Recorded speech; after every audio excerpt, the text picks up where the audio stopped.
Lagi loading.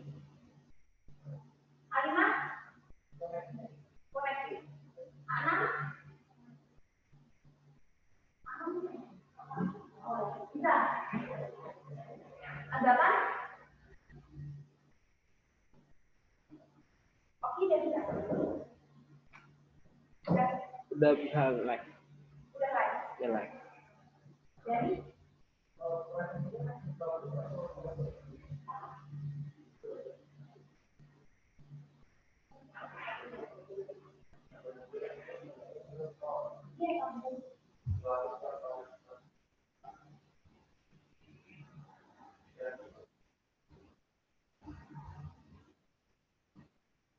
oke, yang masih share screen di share screen dulu ya. Hostnya bisa matiin sendiri. Coba hostnya dimatiin sendiri kalau ada yang belum di end. Ada di atas? Udah di end.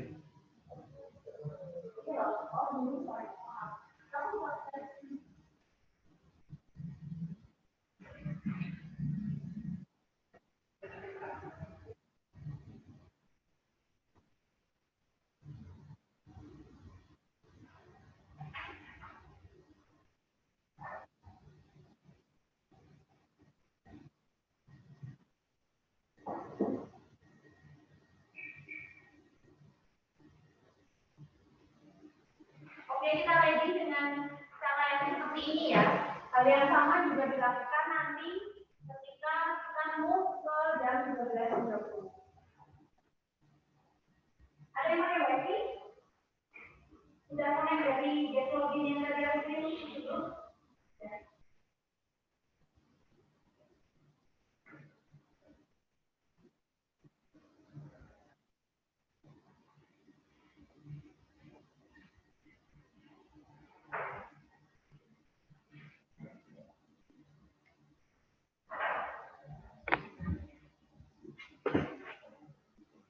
Kalau ada yang mau nyoba-nyoba share screen silahkan buat memperlancar nanti jalurnya. Jangan lupa kalau share screen jangan pilih screen ya, tapi pilih tab-nya yang mau di-share. Terus kalau video jangan lupa dinyalain mic-nya yang sound itu.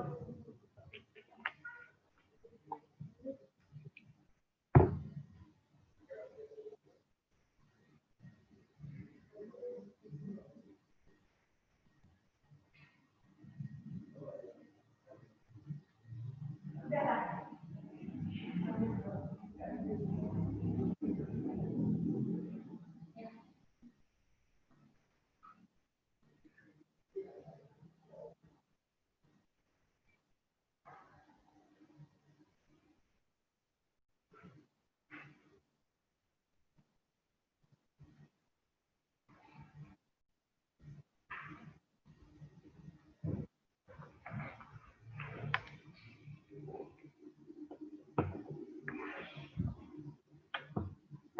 Oh ya, kalian biar mudah mungkin bisa nulis.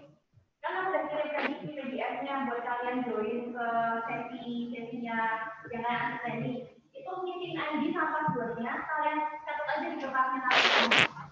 Jadi meeting ID kalau misalnya mau pindah ke sesi yang B, kalian tinggal nyatet doang. Dan join-nya gampang.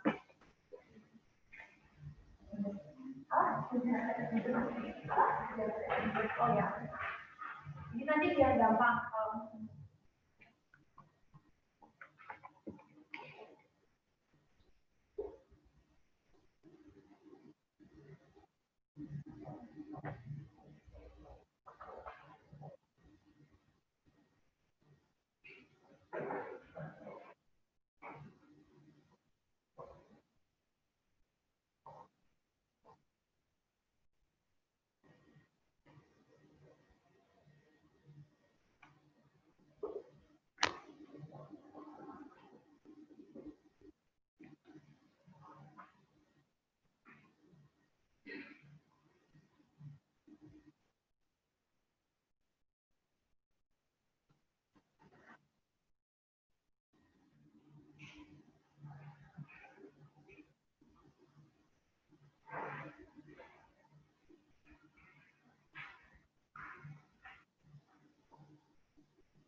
hostnya join, setup di YouTube, channel sama.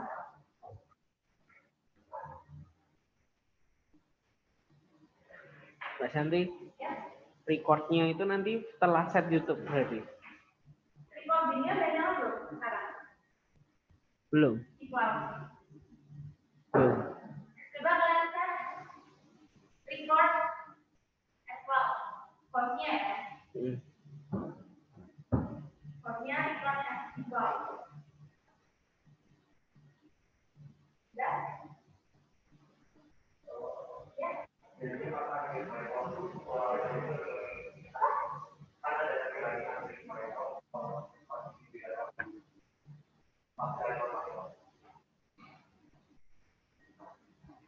Oh, continue benar. Oh, continue kita langsung. Continue kita.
Selamat pagi, Bapak Ibu.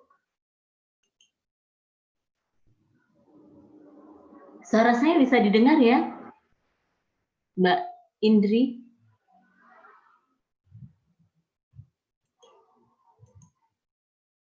Baik, ya.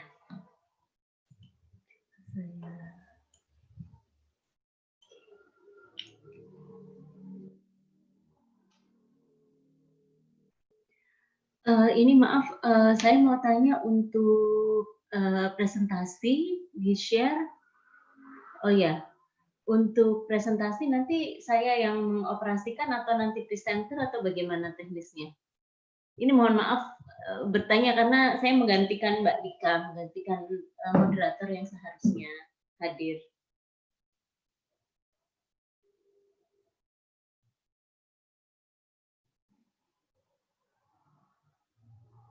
Oh baik, nanti Mbak Indri ya yang akan menjalankan slide-nya. Jadi nanti urutannya Mbak Indri, saya akan mulai dari Bu Dewi, ya, kemudian nanti dilanjutkan oleh presentasi dari Bapak Dr. Agus Herwanto Hatna dengan Bapak Aji, ya, dan Mbak Sekar. Kemudian dilanjutkan presentasinya untuk Bu Emil Karmila. Nah ini Pak Sukamdi, Bapak Dr. Sukamdi tidak bisa hadir karena beliau mendadak sakit, jadi diminta bed rest oleh dokter tadi, jadi nggak bisa present. Jadi kita hanya punya tiga presenter, ya, sehingga nanti waktunya sekitar 20 menit untuk masing-masing presenter, kemudian nanti dilanjutkan tanya jawab. Begitu, jadi ada cukup waktu untuk tanya jawab nanti. Biasanya per sesi ada berapa partisipan ya Mbak nanti? Sekitar berapa? Nanti teknisnya di Q&A ya, di chat atau di Q&A untuk ininya. Oh, untuk sesi ini ada 10 peserta, baik. Langsung di tab chat, jadi nanti saya memonitor di chatnya ya Mbak ya. Baik, oke. Siap-siap. Ya. Oke, jadi kita tunggu ya, nanti kita mulai pukul 11. Oke. Ya. Ya, ini saya off dulu sebentar. Maksudnya saya masih di sini, tapi saya lihat anak saya dulu sebentar yang sedang sekolah. Ya, nanti saya kembali lagi sekitar ya 5 menit sebelumnya atau 10 menit sebelumnya. Baik, terima kasih Mbak Indri dan panitia yang lainnya. Ketemu sebentar lagi.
Bu Dewi.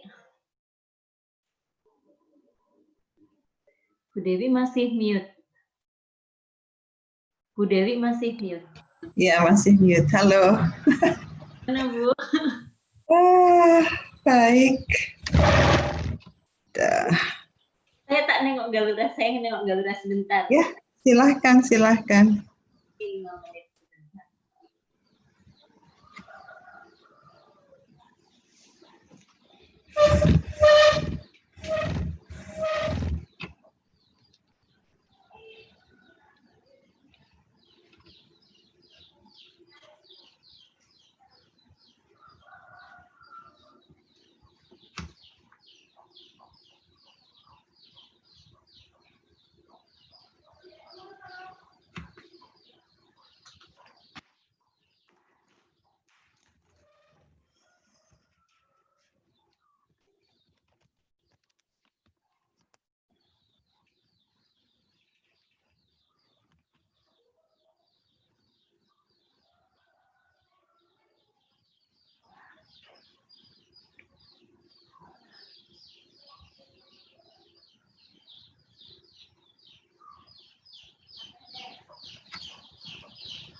Sudah, Bu Dewi.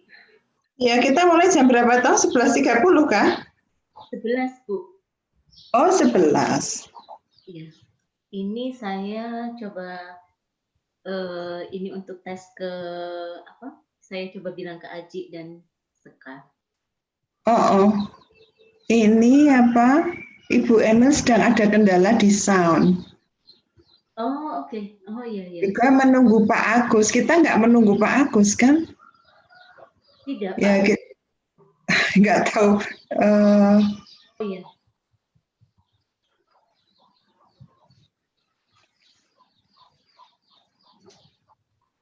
Saya coba ke ini.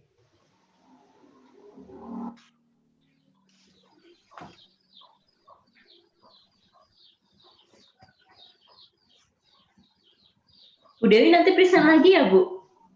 Oh. Sore. Ini bagus sekali ya. Saya keren ya. Belajar banyak. Nanti kita yang di apa, Bu? Yang di EPA begini juga ya, Bu? Online juga rencananya. Kalau Pak Aris kayaknya keinginnya kayak gitu, tapi we will see, karena kalau kita aku keberatan kalau PSKK seperti itu, tapi ya nanti kita lihat gimana lah.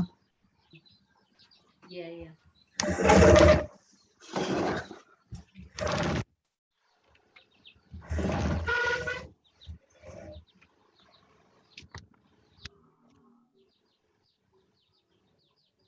Saya tuh tadi layan dulu.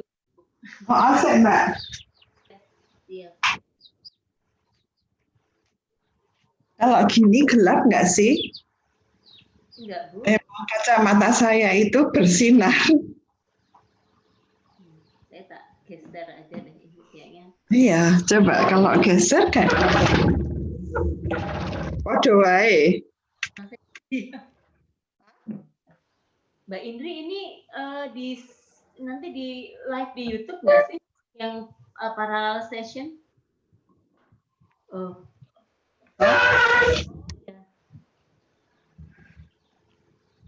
salah satu dari timnya Pak Hatna ya, maksudnya Pak Agus itu Pak Hatna, Bu.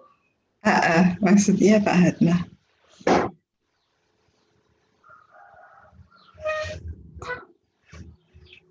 Sebentar.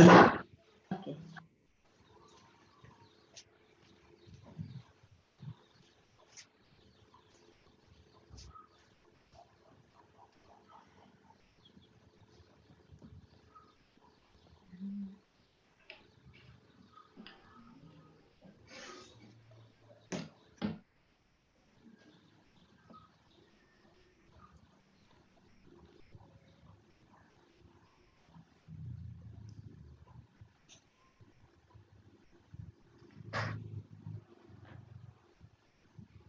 Halo Sekar. Halo Mbak Evita, Bu Dewi. Iya, halo Mas Aji. Halo Bu Dewi, Bu Evita. Di kantor kah? Iya Ya. nih Mbak. Sebelah-sebelahan. Iya, beda bilik. Bilik saya pakai. Iya, oke.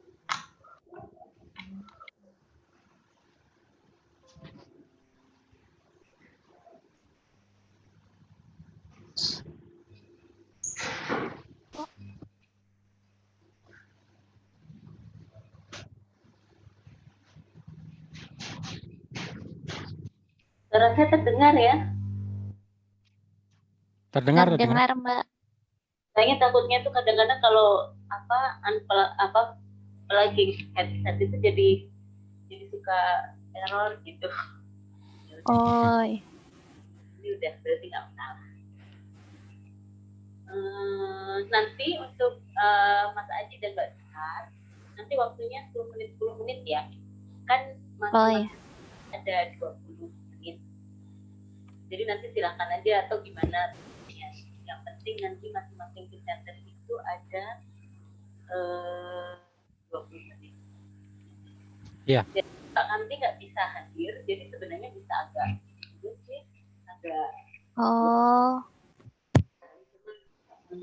sakit dan harus diminta bed rest, jadi nggak bisa bergabung.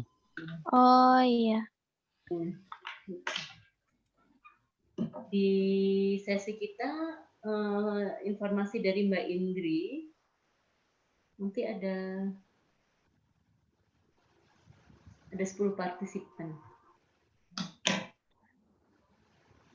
Ini sudah live di YouTube belum kan Mbak? Masih ngobrol-ngobrol kita.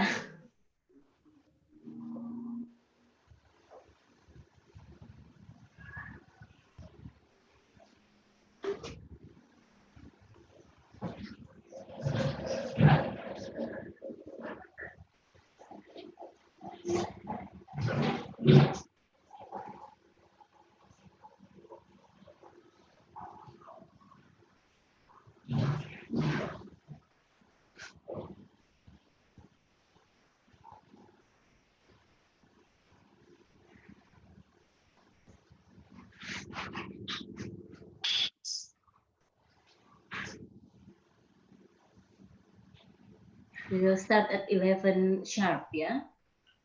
We are still waiting for Ibu Emil, our speakers, to join at the station. Then we'll start.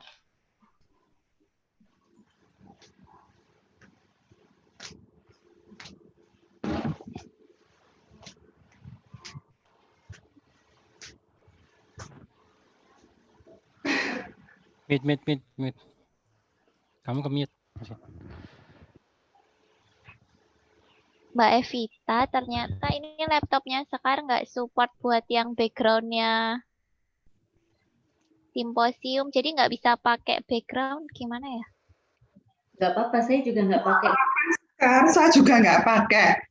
Oh ya, oke Bu, siap. Saya pakai backgroundnya UGM karena saya nggak punya tuh. Ini Mbak Lika, jadi saya nggak punya ini. Untuk Mbak Indri, mohon maaf ya, karena saya tidak bisa menampilkan ini ke panitia, tidak bisa menampilkan virtual background dengan simposium.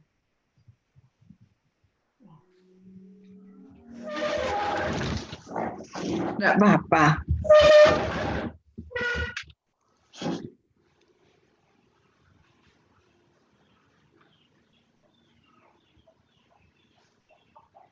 Mbak Indri, ini kita, nah oke Mbak Ah, Indri. itu Mbak Emil.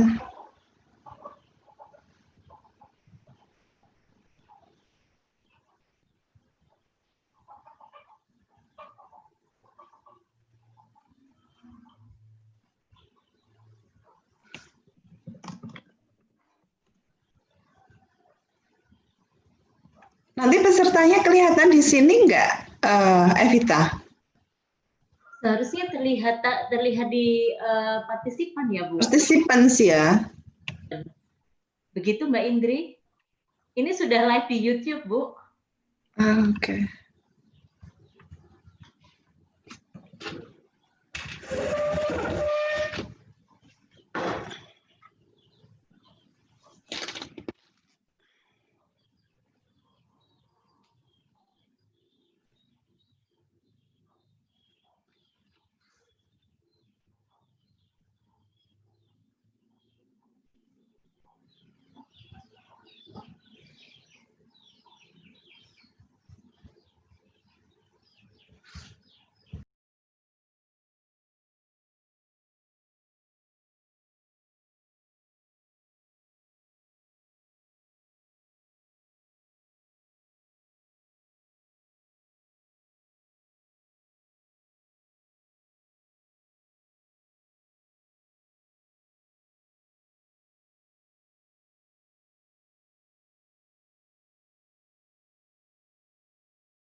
All right, good morning everyone. We can start our session now. Morning. Yeah? It's already 11. So I think we shall start. Okay, good morning everyone and welcome. My name is Evita Pangaribowo. I'm a lecturer at the Department of Environmental Geography, Universitas Gadjah Mada, and also a researcher here at the Center for Population and Policy Studies, CPPS UGM. And today I'll be serving as moderator for this session. Our session is on the topic of rethinking population studies in the digital age.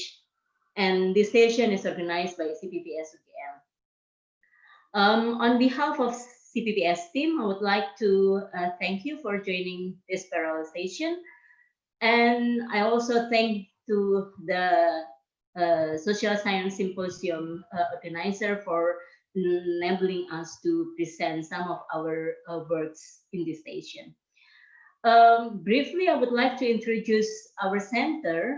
CPPS is one of the research center at UGM. For those who might not from the center, I noticed that some of the participants is from us, but for you that are not from our center, CPPS is one of research center at the UGM that has carried out various research on the populations and policy and connecting social, cultural, economic, and political dimension. And currently, our center is focusing on more contemporary issues in population and also policy studies. And some of our research will be presented today. So to have more time for presentation and discussion, I will not really introduce in such a long introductury remarks. Today we will have three presenters. Ibu Dr. Dewi Haryani Susilastuti. She will be presenting on the medicalization of female genital mutilation and cutting. And then we also have a presentation from Dr. Agus Herwanto Hatna. and also, and this is a collaboration work between Dr. Agus Herwanto Hatna, Ibu Citra Sekarjati, and Mas Satya in public service delivery in Indonesia. And the last speakers will be from Ibu Emil Carmila on the digital divide and poverty alleviation. And unfortunately, Dr. Sukamdi will not be able to join us today, but the abstract of his presentation has been uploaded in the book program that you can read later. And the presentation is also available. If you request further, we will try to share you the presentation from Bapak Dr. Sukamdi.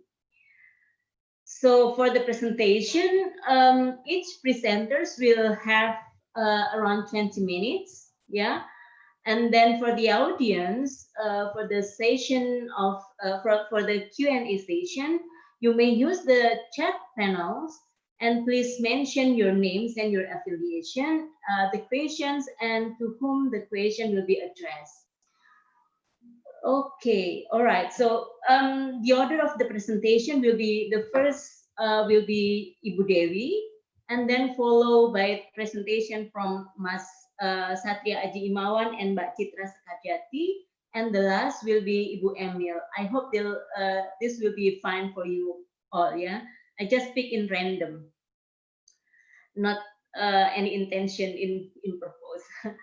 Okay, so for Ibu Dewi, the first presentation will be Ibu Dewi. Yeah, Dr. Dewi Haryani Susila Stuti is one of researcher at the Center for Population and Policy in UGM.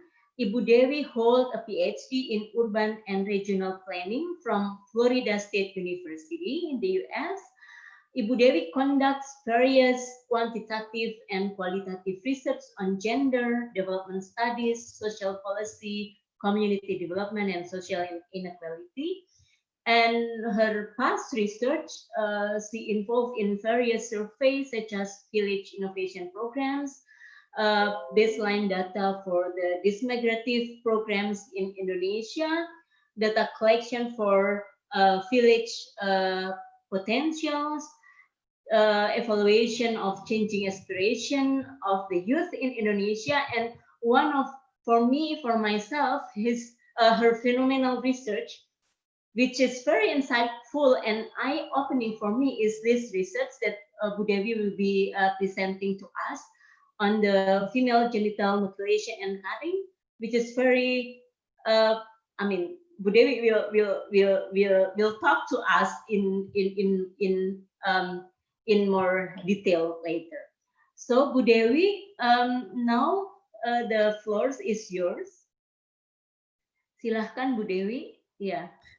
Thank you. I'm just going to go ahead and share my screen with you. So, and I'm going to start doing my presentation. Okay, so this is the data that I use here, came from the research on female genital mutilation or cutting, and I'm personally interested in the medicalization aspect of the female genital mutilation or cutting. And here it's very interesting to see that there is change of terminology, that the terminology of female genital mutilation range from circumcision to now female genital mutilation and cutting. And in Indonesia, we still use the term circumcision. We use the term sunat perempuan atau hitan perempuan. Yeah, and this term circumcision was very old. It stated in 1958 when people, particularly those with background in anthropology, they did research on female circumcision. That was the term that they used at that time. And by listening to the term circumcision, we don't really see the severity of the practice. And then there is this feminist movement, and FGM is perceived, circumcision is renamed to female genital mutilation. And because the feminist movement highlights the human rights aspect, So in 1970, female circumcision is known as female genital mutilation. And people do ask whether the female circumcision is a rite of passage because anthropologically speaking, the anthropologists said that this is a rite of passage. You know, when women are circumcised, that means that they move from one stage to another. They are no longer a child, they become a woman.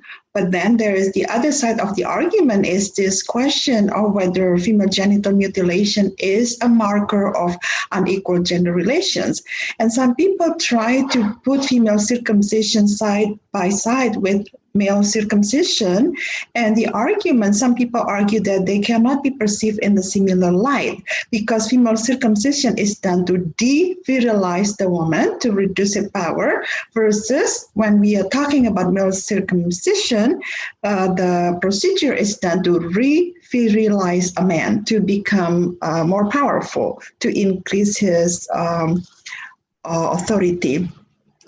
From 1990, people use female genital mutilation as a standard term that is used internationally by the international organization and by the NGOs who work on this aspect in different countries. And the change in terminology is not just a semantic debate. It also it shows that there is a paradigm shift in reference to how people perceive the practice. Since 2013, UNICEF called the female circumcision to female genital mutilation or cutting. And the term in Indonesia also evolved. I told you earlier that initially female circumcision, FGMC, is called sunat perempuan or khitan perempuan, and now it is called perlukaan dan pemotongan genitalia perempuan or P2GP. So within the UN, there are two streams of debate. One is couched in the language of human rights, universal rights of women, and the rights of bodily integrity. On the other hand, the UN also acknowledged the sovereignty of each country and also the autonomy of different community to practice their own so-called tradition. But at the end, the recognition of women's rights took precedence on the doctrines or on the terms that is used by the UN. But if we look at the debate at the international level, there is the question about unequal relations between the North and the South. You know, a lot of people think that the fact that a lot of feminists from the northern country do not agree with female genital mutilation as a translation of post-colonialism. However, due to the globalization of female genital mutilation, there is a shift again from controversy to globalization of the issue, because even countries even European countries, countries in North America acknowledge that this is indeed a global issue due to the international migrations, that a lot of people who migrated from countries that practices this FGMC to those countries, developed countries, they continue to practice this FGMC. So this is the definition of GMC, the practice of partially or totally removing the external female genitalia or otherwise injuring the female genital organs for non-medical reasons. And there are 4 types of typology of FGMC by WHO, ranging from the least severe to the most severe. So I'm not going to go through the details of the definition. I'm just going to show you this picture. This is the normal female genitalia, how the normal female genitalia look like. And then type 1 is when they cut this part, okay?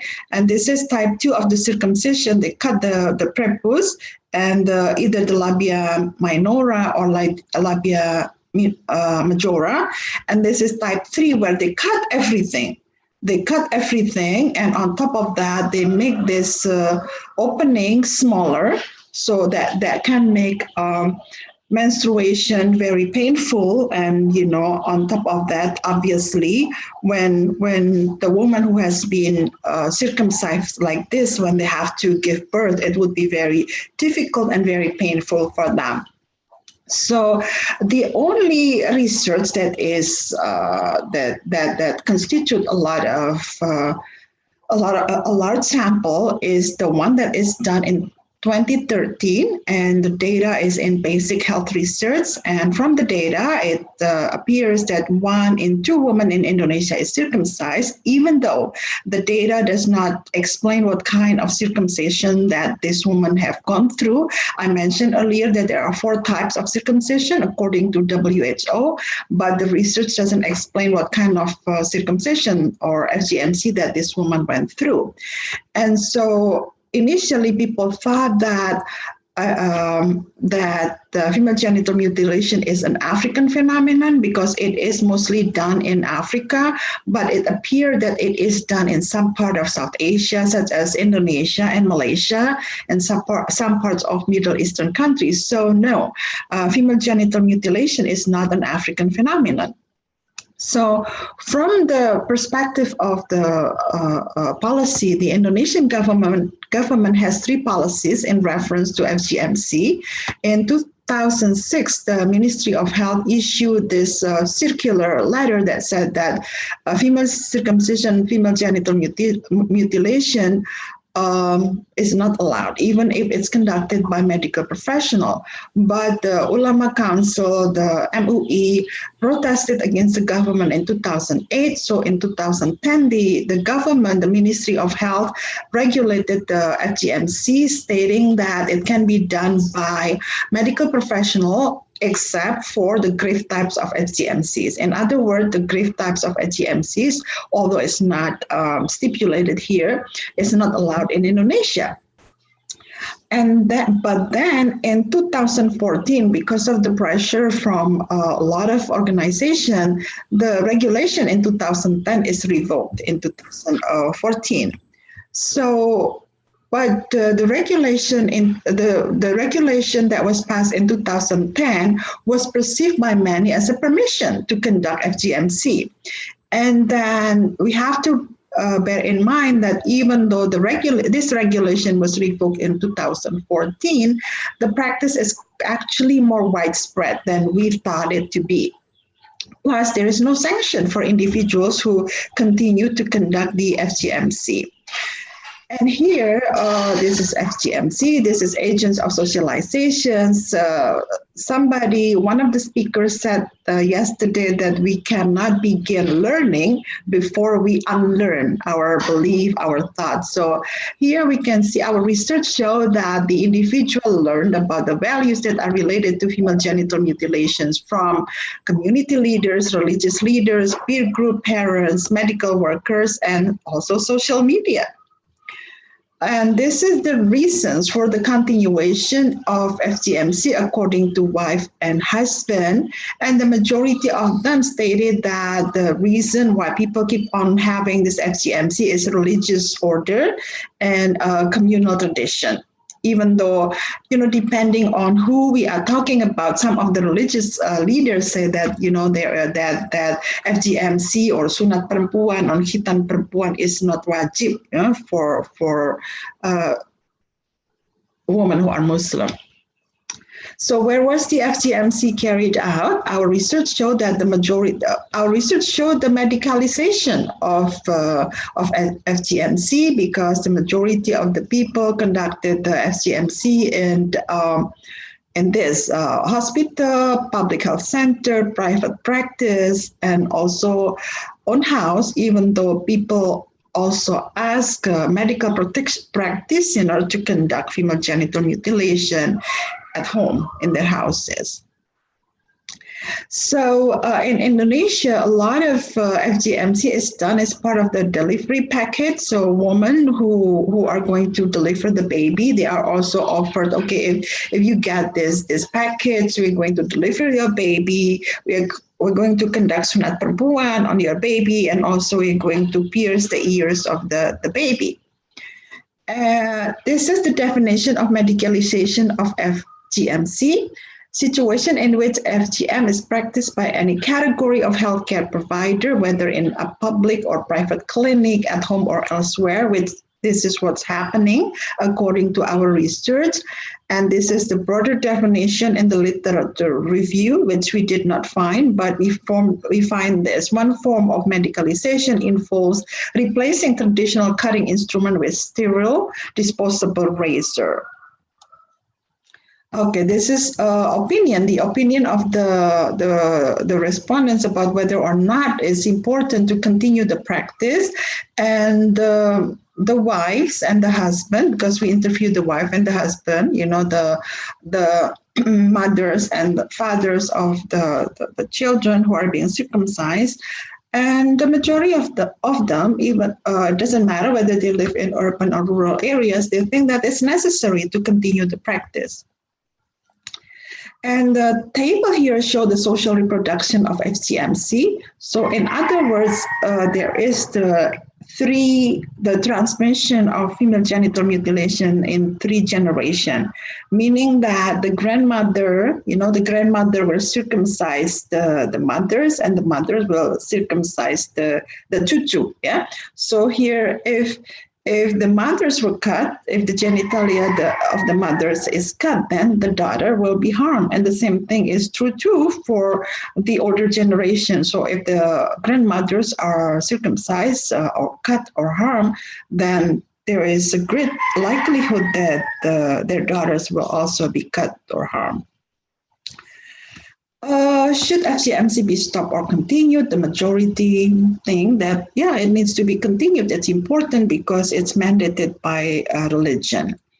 So this is the debate that surrounds the medicalization of FGMC, and I think it's important to understand this debate to make sense why it is very difficult to stop this practice. So a lot of people argue that for medicalization of FGMC because they believe that medicalization of FGMC will lead to less severe form of cutting, which is not true, not always true, because this medical professional never learn about FGMC at school. When they go to college, there is no class that actually talk about FGMC. And it has been endorsed by religious leaders, and as we can see. And then also some NGOs and medical practitioners have this very practical view of medicalization of FGMC. When people are not ready for the discontinuation of this practice, maybe we can use medicalization of FGMC as a bridge to the abolition of that practice. And it's important to note too that the International Federation of Gynecology and Obstetrics in 1994, they opposed this medicalization of FGMC. So here the debate has been reframed from harm reduction to temporary transition measure to human rights.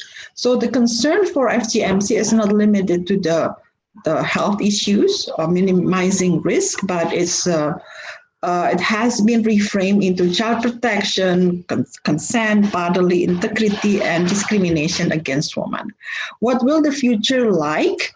It seems that we have been listening to the increasing role of the media. There is this filter bubble when people look for information such as female genital mutilation, then the algorithm will feed them with more information about female genital mutilation. So it's not like the female genital mutilation will play a very important role in reference to stopping the practice, even though a lot of organizations think that that we can use, that the government, the organization can use the social media as a tool to stop the practice of female genital mutilation. Some people use the social media such as Facebook or Twitter for the advertisement of what do you call that? Sunat massal. So we know that there is sunat massal for laki-laki, for for female, and in some areas such as Gorontalo, some organization have sunat masal for young girls, and our research showed that the majority of children, they are being circumcised when they are 40 years old, very tiny baby.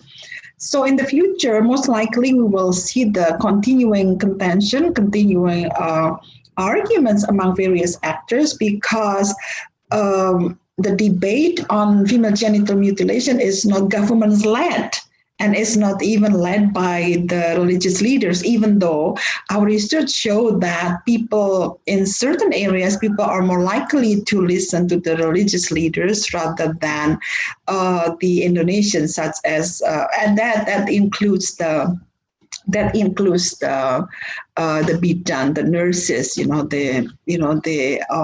will listen to the religious leaders. And one last thing that I'm going to mention is that migration. Yesterday we listened that migration is not just about the movement of the people, but the movement of ideas. So it's concerning to see in our research that some people who migrate to a different area, where in the area of destination, FGMC is not the norm.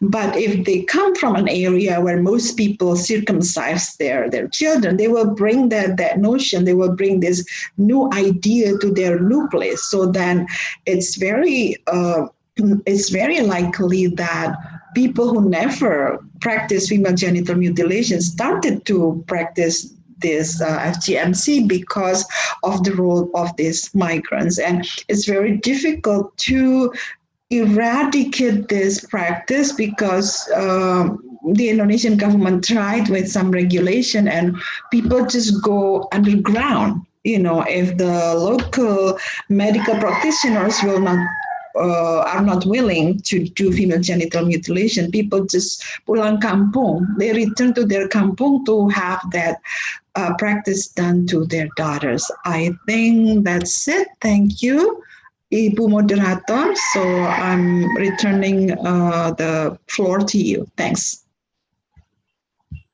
Baik, Ibu Dewi, thank you very much for the insightful presentation on the FGMC practice in Indonesia that I myself learned a lot and can relate to these issues. Yeah, well, in the past, my generation, maybe the girls also have experience on this kind of practice, while our younger generation might not really, for us, opt not to do this kind of practice. And this presentation really insightful and give very much information for me, and I hope the other participants can also learn from this research.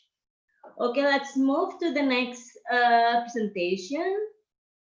We have a presentation on the fate of women in public service delivery in Indonesia, another research from CPPS. And the presentation will be delivered by Mas Satria Aji Imawan and Mbak Sekar. Mbak Citra Sekarjati, please let me introduce the presenters. Satria Aji Imawan is a lecturer, assistant, and research manager at the Graduate School of Leadership and Policy Innovation at the Universitas Gadjah Mada.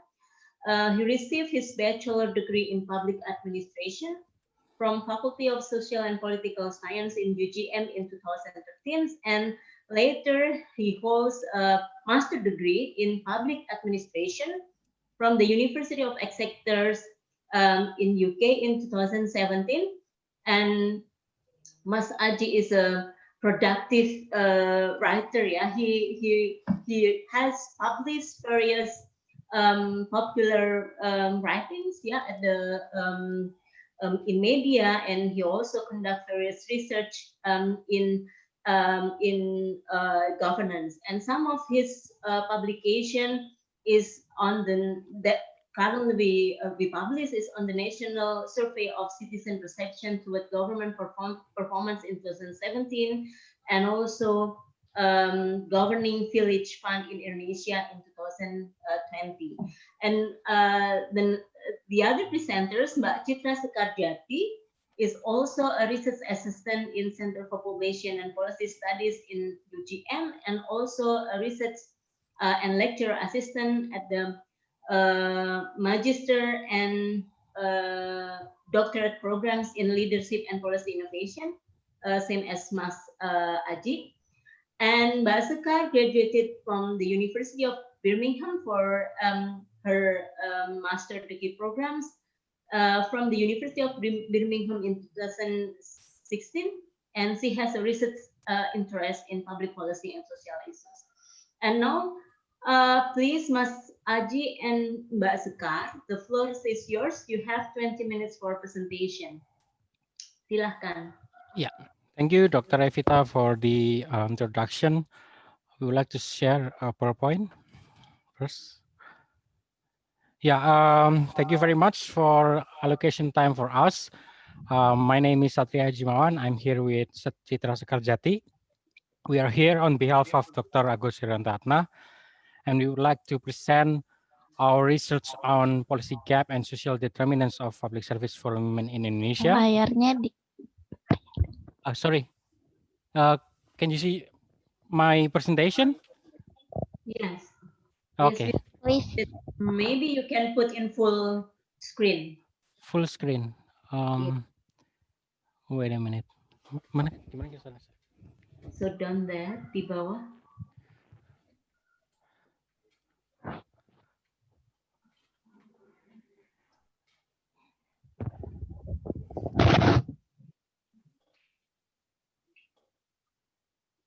Oh yeah, okay. I know, yeah.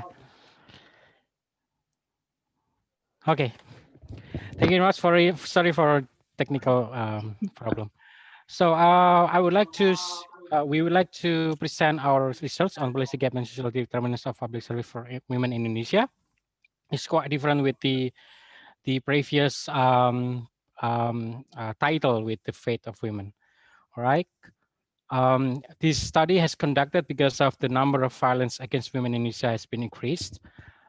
I guess from 2008 until 16 has been fluctuated, increase, decrease, and then rose in 2017 for for respectively 3 years from 3,500,000 cases to around 4,100,000 cases.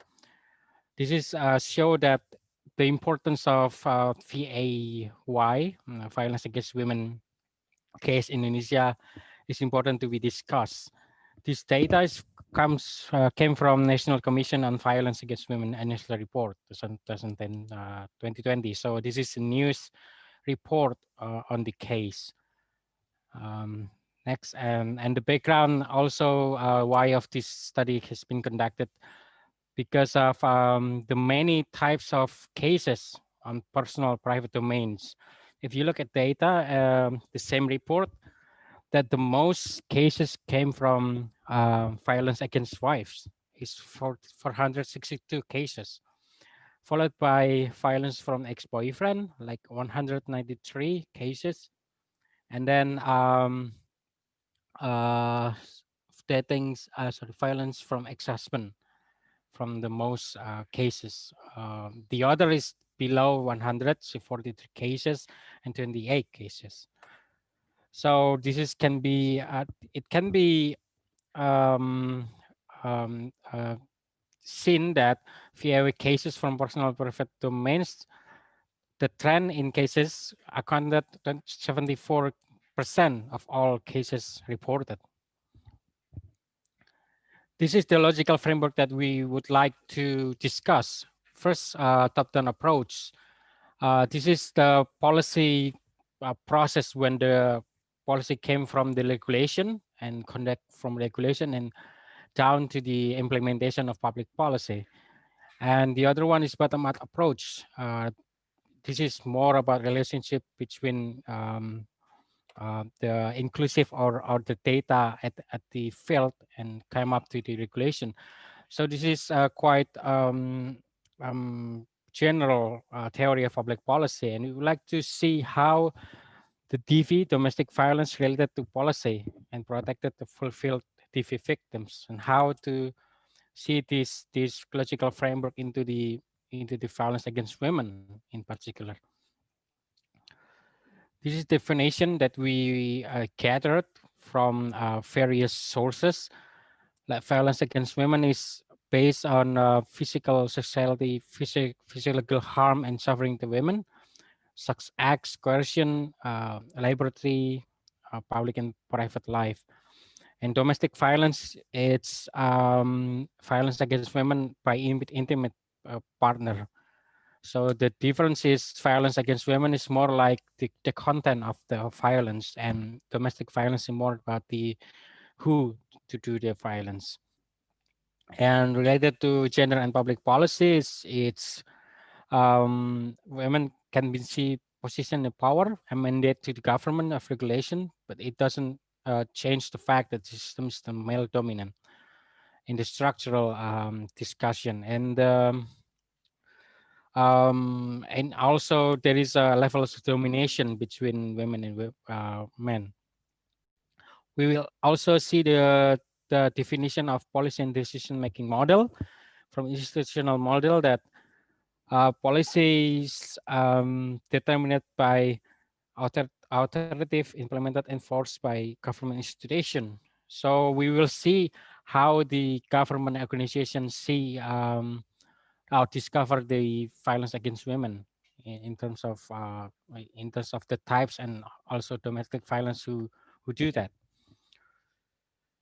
This is our focus. Like the indicators is central government decisions, and the bottom up is local implementation structure.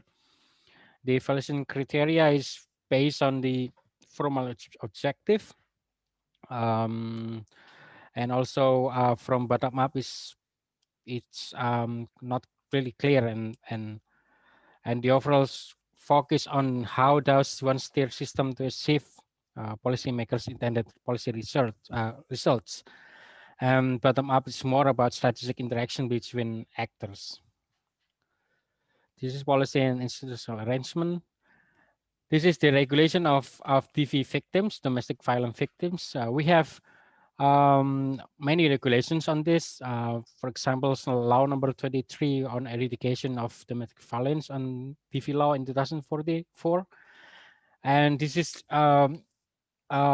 interesting because it is understood that it is personal issue, not only, and it is policy issue, not only personal issue from this regulation. And government follow the issue on government decree on number 4, 2006 on management and cooperation recovery of DV victims and minimum standards of services. So in 2004, it has been declared that this is not only a personal issue, but a policy issue.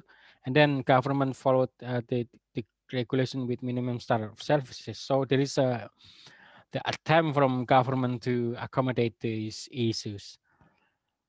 And also various ministerial regulations address this, even from Minister of Health, and there is a women empowerment and Ministry of Women Empowerment, I guess, and also the Chief of National Policy Provision integrated with the victims. So there is a division in our Chief of Police about violence against women in public policy area. The last thing is at the local level, the Women Empowerment Agency is given mandate to lead MMS implementation. So there is a organization who run the MSS policy. All right, this section will be continued by my partner Cita Segarsati, please. Thank you. Okay, thank you, Mas Aji. So as you can see from the slide, you can see a regulatory framework, but I'm so sorry that if it is looks so small in front of you, but I'll try to explain. So after the enactment law 23 in 2004, it is followed by some ministerial regulations, and in 2010 there is Ministry of Women Empowerment make a law number 1 2010 on the minimum service of standard on integrated service for women and children victims of violence. So basically, this regulation sets a key task and a responsibilities for each ministry and local government agency to support the provision of service for women victims of violence.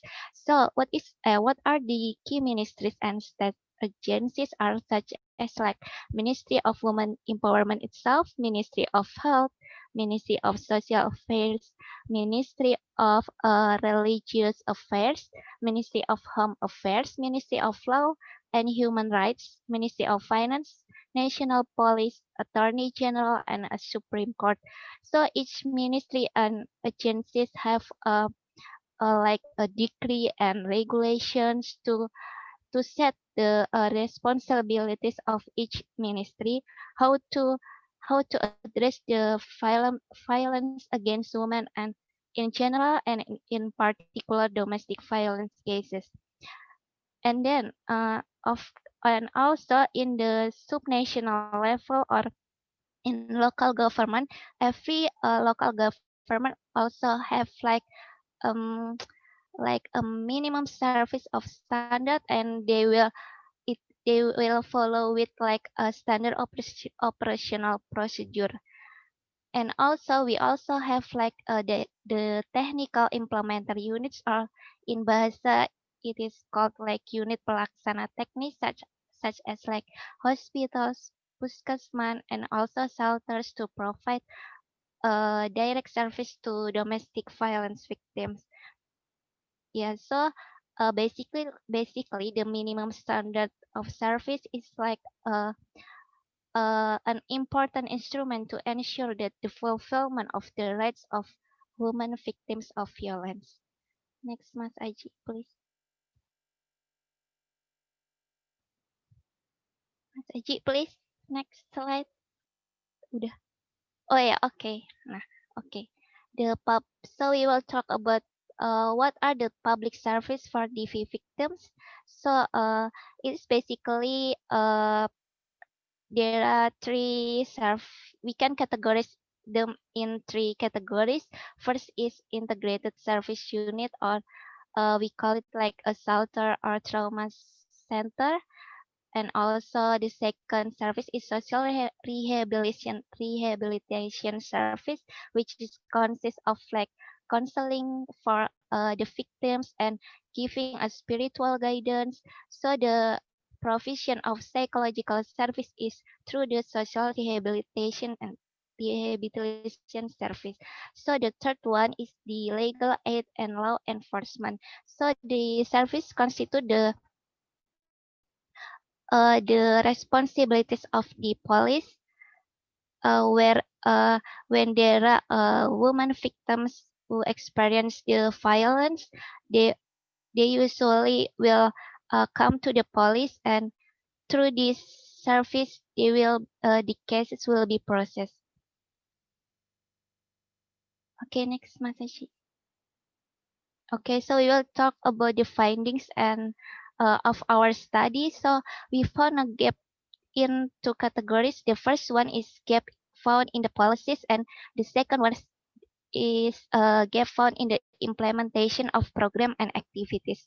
So we will talk about the gap found in the policies first. So there are different. We found that there are different understanding of gender-based violence issues among policymakers at the ministry level.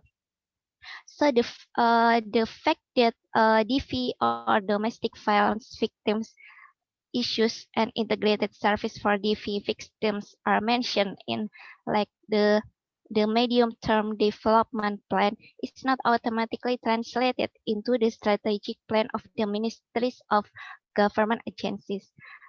And second one is domestic violence issues is not put as a priority policy and plans at the executive level. So the impact is the program or activities indirectly address the domestic violence issues. So our study found that there are more the ministry more focused on the support service rather than direct service. So the budget also more focused on the support service rather than the direct service. So the third is the implementation of legislation and policies on domestic violence is varied among policymakers at the institutional level. This is very much depending on the external advocacies. So it is also interesting that the civil society organizations is still play a significant role in provision of service to violence victims, especially in terms of psychological violence, trafficking, and violence against abused migrant workers. And also, we found that in our day's study that there is also a conflict of laws, such as between domestic violence law and penal codes, and also the marriage law. So, although the marriage law number 1 in 1974 has been amended to the law number 16 in 2019, there are still cases of child marriage because of there is a rule for dispensation of marriage that's stated in the law. And also the last is the legislation has not provided full protection to the domestic violence victims. So the domestic violence law is still open for the multiple interpretation. So that's why that women sometimes when experience the case is tend to have like double victimization in the process. So we will move in the gap found in the implementation of programs and activities. There are a number of service providers for domestic violence. However, the increase in number of services has not followed with the number of quality increases in service quality. As I said before, there are like two types of service provided for domestic violence victims, which are support and direct service.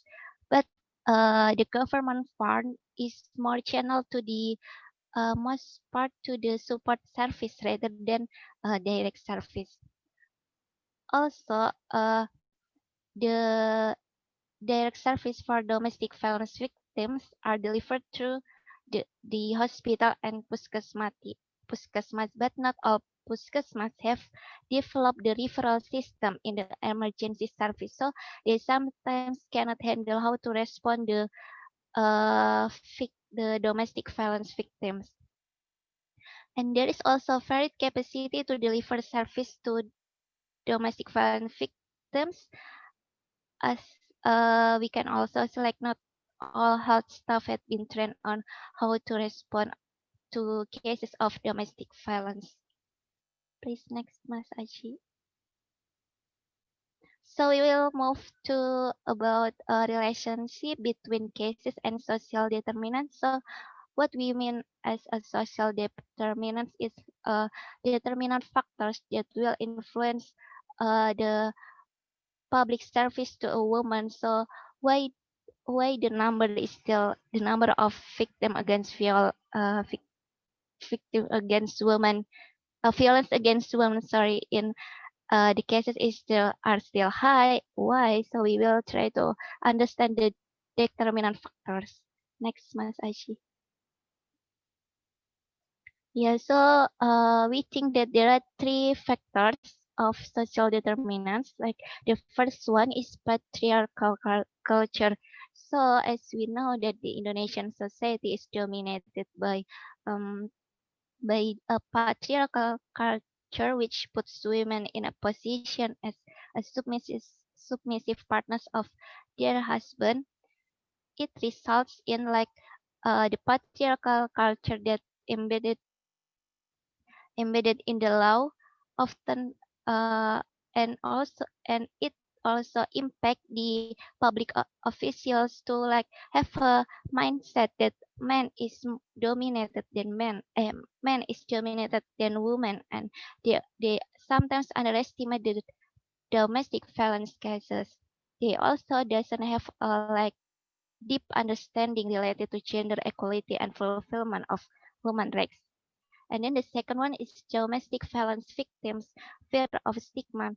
So, in our society, the community often considers that woman is a victim, if a victim because of her behavior that made them deserve the violence she deserve. So the women tend to reluctant to report their cases because of fear of stigma and also like the negative image they will receive from the society. So these circumstances not only make the domestic violence cases remain underreported, but also make the policy response become difficult because it makes harder for a woman to gain access to service provider institution to get help. And then lastly is the social belief that DV is a personal issue. So there are a presumption that the issue of domestic violence is a personal issue and the importance of maintaining the continuity of the household. So in government, in between the mindset of government official, most of them assume that domestic violence is a family disgrace and should be hidden. And even worse, the majority of government's officials think that violence against women cases occurs because the error behavior of women themselves, as I said before, and only few of them consider that the violence against women is a public issue because it violates human rights that must be addressed by the government. Next, Mas Aji.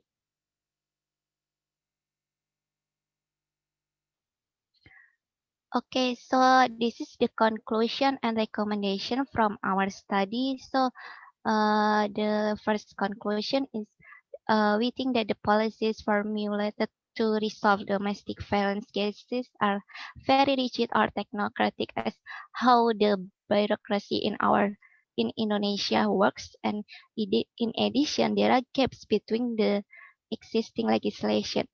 The implementation of these policies and legislation in the forms of program and activities also encountered many obstacles because the services to the domestic violence victims is not institutionalized and insufficient coordination among referral institutions. But on the other hand, the public service that really needed by the domestic violence victims are services that are gender sensitive. Such public service cannot be realized because of the social determinants like patriarchal culture, stigma inherent to the domestic violence victims, and also the social belief that continue in the community. So we found that there is a gap between the top-down and also the bottom-up approach, meaning that there is a gap between the policy and service models that were designed by the government to handle domestic violence cases and the fulfillment of the needs of domestic violence victims. So we think that as long as the two variables still struggle to meet at the same point, the government policies would not be successful in solving the cases of domestic violence. So our recommendation is first, the government need to, of course, provide an enabling environment for the development of integrated service for the domestic violence victims. Also, there is a need to policy change to ensure that there is a harmonization between and amongst the law, decree, and national and local government competencies that help to implement good women protection service. The third recommendation is develop the regulation on and policies on women's protection to delineate and clarify roles and responsibilities for each actors, government actors, both in a national and local level and also in the technical level. And another recommendation is also to ensure that the domestic violence and other gender-based violence issues become a policy and program priority in the uh, the strategic midterm and also annual work plan of the mandated institution. Another recommendation to ensure that the handling of domestic violence victims is explicitly included in the program activities and government of a government entities which are mandated to address the domestic violence cases. And the last recommendation is to develop regulation that provides strong authority for Ministry of Women Empowerment at the national level and women's empowerment agencies at the provincial or district levels to lead the other government institutions that are mandated to deal with domestic violence. Yeah, I think that's all from our presentation. Thank you.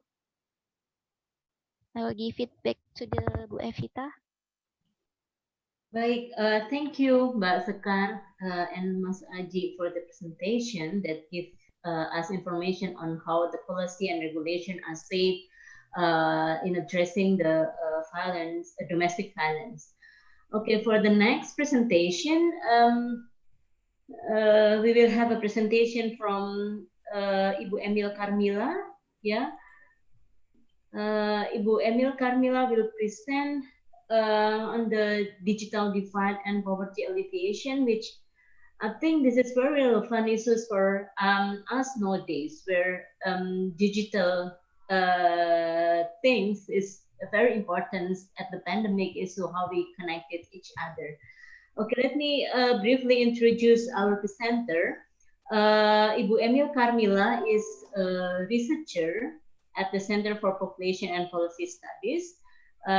She is a PhD candidate at the Department of Anthropology and Development Studies at the Radboud University, Nijmegen in the Netherlands.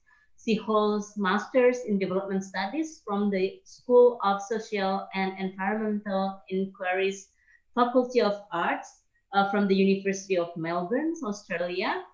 Her PhD project is on the issues of exploring the dynamics of change of the oil palms in West Kalimantan, and she used mixed methods approach to address this research question.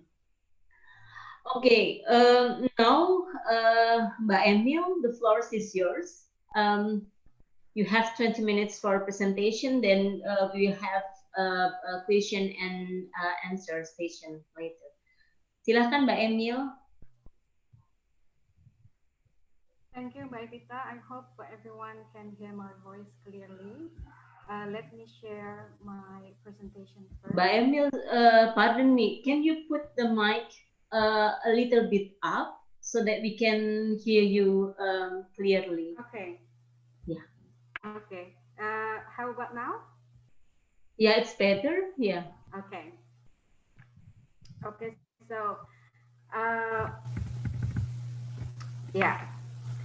So, my presentation will address issues about the relationship between information and communication technology, or what is called ICT, popularly known as ICT, and poverty alleviations. Specifically, I would like to problematize the claim that ICT will reduce social and economic disparity, with specific case of reference in Indonesia. So, looking back with the digital revolution in the 80s, that bring scholars and policy leaders, political leaders forecast about an end to poverty and inequality and social exclusion, because the promise of ICT about innovation, efficiency, and the envisioning of the egalitarian society. And so the development agency like World Bank, UNDP, and ADB, for example, advocating the introducing of ICT in development arena. It says that ICT could help to achieve MDGs and SDGs, for example. So the promise, I would like to highlight several of the claims about the role of ICT in reducing poverty. For instance, that it's creating or promoting economic growth, because of the more technological innovations will lead to higher productivity, and that it will lead to creating jobs, especially in the technological sector. And then it will increase social interactions and civic involvement, and it provide access of information and services to the poor or disadvantaged populations, so they can improve their lives. And then so it said that those who don't have access to ICT, it concludes, will miss out the opportunity of this the growing of technological industry or digital industry. And this lead to the emergence of the recognitions of the existence of digital divides, especially in the 90s, that there is a disparity of access to ICT in the developed and developing countries, and also within countries. Even in the developed countries, there is a wide divide in access to the internet as a one of the indicator of access to ICT. And that's what makes the ICT, the introductions of ICT, or the increasing access to ICT become the focus of development agenda or policy agenda. For example, the ICT 4D, the most notably is ICT 4D initiatives promoted by the World Bank and other development agencies that focusing on increasing access by giving or distributing technological appliances to people in the developing countries. And also, like you may see in the bottom, in the picture at the bottom of the slide, for example, there's the initiatives how ICT focusing in telecenters, like giving informations about commodity price and about farming practices to farmers. So now I would like to bring you to Indonesia, to how this the relationship between ICT and poverty alleviations in Indonesia, or specifically how the digital divide in Indonesia will shape or is shaped by the social and economic inequality. So some of the indicators here of the ICT, for example, it sees that there is a high disparity of the ICT indicators, despite that there has been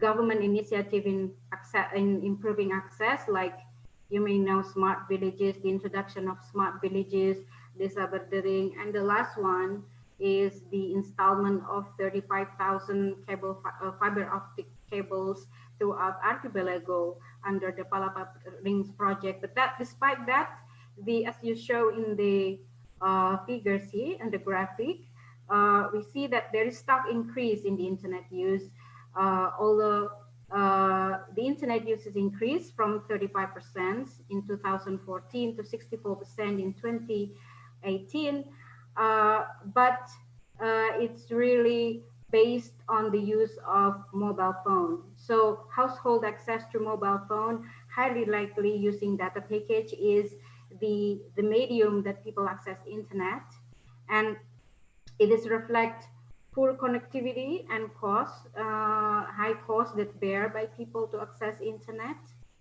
and also it masks the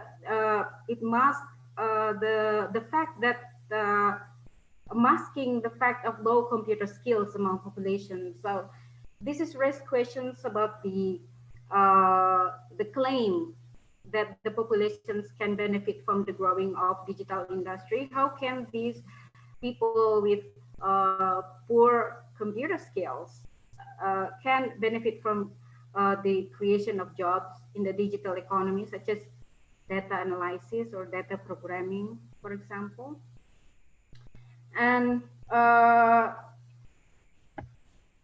turning to the next slide, I have several indicators collected from BPS and APJII.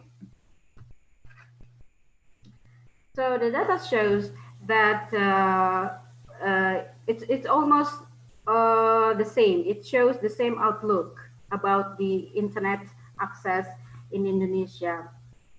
So it shows that the internet access is shaped by geographical locations, age, gender, educations, and type of use. For example, that although internet penetration is high at about 65%, it's very varied across archipelago. So internet use is higher in western regions like Java and Sumatra, uh, compared to eastern regions like Sulawesi, Maluku, and Papua. Even in Java, divide exists between DKI Jakarta and Central Java, for example, which has a low penetration rate.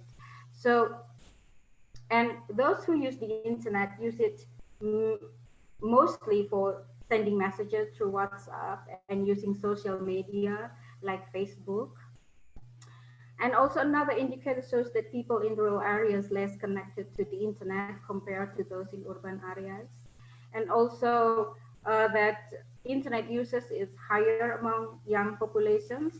So this is what called the digital native. So people who were born in the digital era. So they more adapt, they easily adapt to the technological transformations. Meanwhile, internet usage is very low among senior citizens, so those who are above 50 years old, which raise the questions of the risk of dependency as government services goes online. Another indicator is that digital divide is likely shaped culturally. So those who have low education level less likely to use the internet. It shows that people people among those who graduate from junior high school or less has a low access to internet. Has internet penetration rate. Yeah. So given the snapshots I show you in the previous slides, it can be concluded that social economic disparity is mapped into digital divide. As digital divide is mapped onto social economic disparity, so it can be vice versa. And it is a symptoms of a much profound social economic disparity. So persistent income gap between the rich and the poor is persistent. If not increasing, so it shows that the Gini index is increasing and stagnant throughout the years. BPS recorded only slight decrease towards 2019, but that's what people would claim that it's stagnant. So although the middle class increasing, there are more people categorized as aspiring middle class, those who had escaped poverty but vulnerable to shocks, and these populations would highly likely fall back to poverty during COVID-19, for example. And the concentration of rural poverty is higher than urban poverty. These populations rely their livelihood on the agricultural sectors, with challenge with access to land, credit, and agricultural inputs and technology, and the impact of climate change. So even if we look broadly about poverty, it's not only about lack of income, but about the deprived access to resources and opportunity, about social exclusion and marginalizations, about the loss of self-respect and dignity, and about vulnerability to exploitation. So this intractable problem of poverty will raise the questions, will the ICT live up to its promise, lifting up poverty, helping the poor to improve their life, hence reducing social economic disparity? So I think we need to understand the relationship between access and impact to ICT in a broader context of social economic realm. And I think some of the issues has been elaborated in the symposium since yesterday to today. and I just would like to briefly explain or introduce the framework about how access, use, and impacts interacts with social economic disparity as introduced by Ragneda in the what he called the three level of digital divide. So access, it's only the first level of digital divide, and access will lead to people able to use. But there is a second level of digital divides, what we call based on digital literacy or digital skills. So digital skills, as I think it's really thoroughly explained by Dr. Nova, I guess. It's not about how people could browse website, but it's beyond that. It's the capacity to search valuable information. It's increasing social and cultural capital, and so on and so on. And I don't have to repeat that here. And the digital gaps varied, of course, across the social, economic, and cultural marker, as I explained in the previous slides. And although people have access and have and able to use the internet for getting informations that really crucial for constructing livelihoods, there's still third level of digital divides, that is the capacity the capacity of individual to reinvest the valuable informations, knowledge, and resources online in the social realm. And this really enabled or disabled by the social, political, cultural, economic environments. So one could exploit the opportunities provided by the internet if one has the right social, political, cultural, and economic environment. And these dimensions create different personal, economic, social, political, and cultural rewards and outcome. So those who are already doing well are likely to benefit the most from the internet, and it tend to and hence it tend to reinforce existing inequality.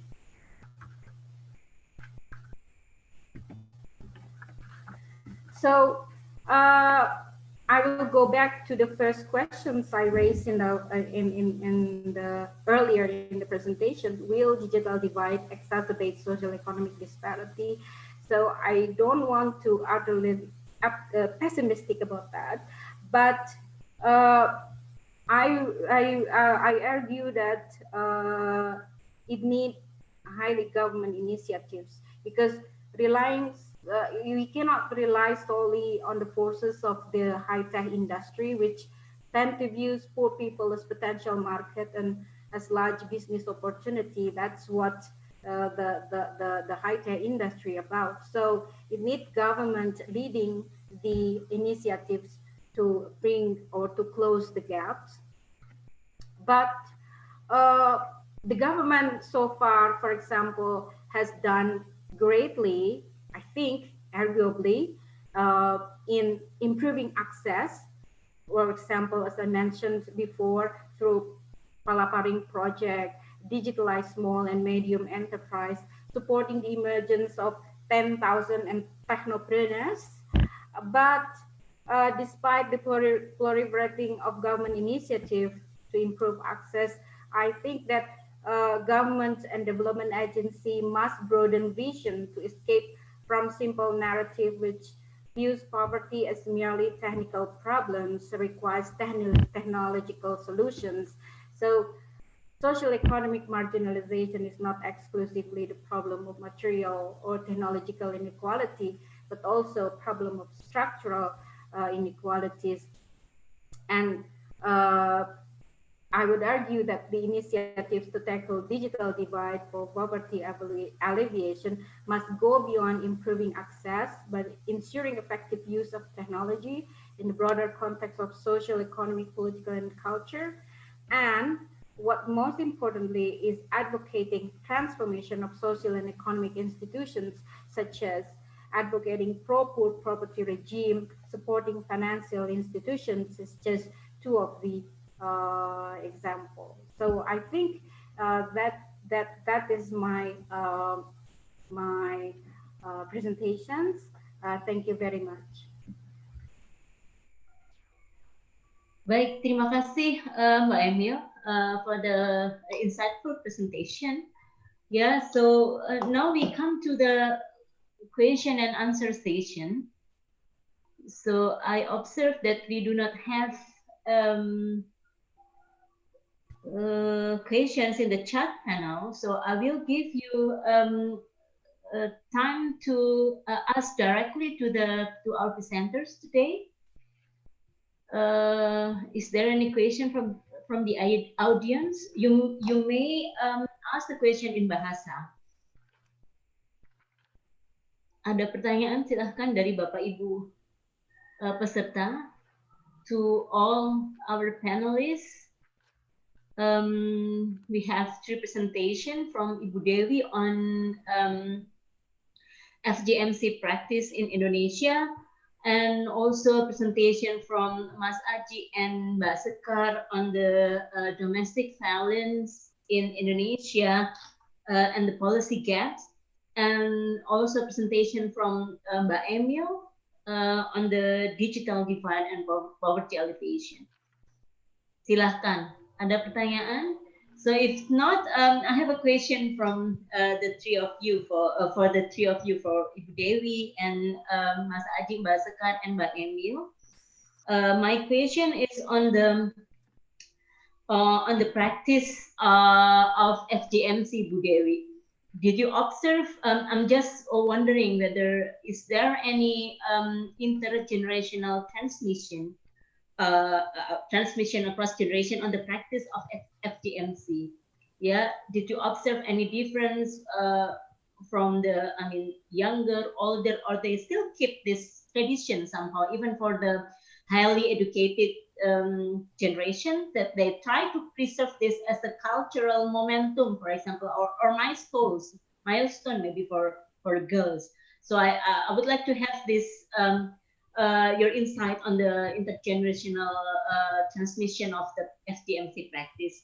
That's for Ibu Dewi, and for Mbak Sekar and Mas Aji is on the policy gap. On the policy regulation, we see that there is a gap, yeah, on the policy or even on the regulation. It's overlap here and there, and it's also, somehow we always put domestic violence in the policy context as in the sense of women. You see that policy is always addressed to women as a victim. Yeah, you mentioned women as a victim of the domestic violence, but is there any policy that is also addressed for the male? Yeah, because having perception to reduce or to eliminate domestic violence is not only put women as a policy center, but also put males. Yeah, education for males, and yeah, this is something that I would like to know in the policy context. Is there any policy that really address the male as a as an agent to really eliminate the domestic violence? And for Mbak Emil, in the context of pandemic, I would like to have some. I'm just wondering how actually the digital divide that's already exists, how is the prospect in the future in the context of pandemic? Will we have you already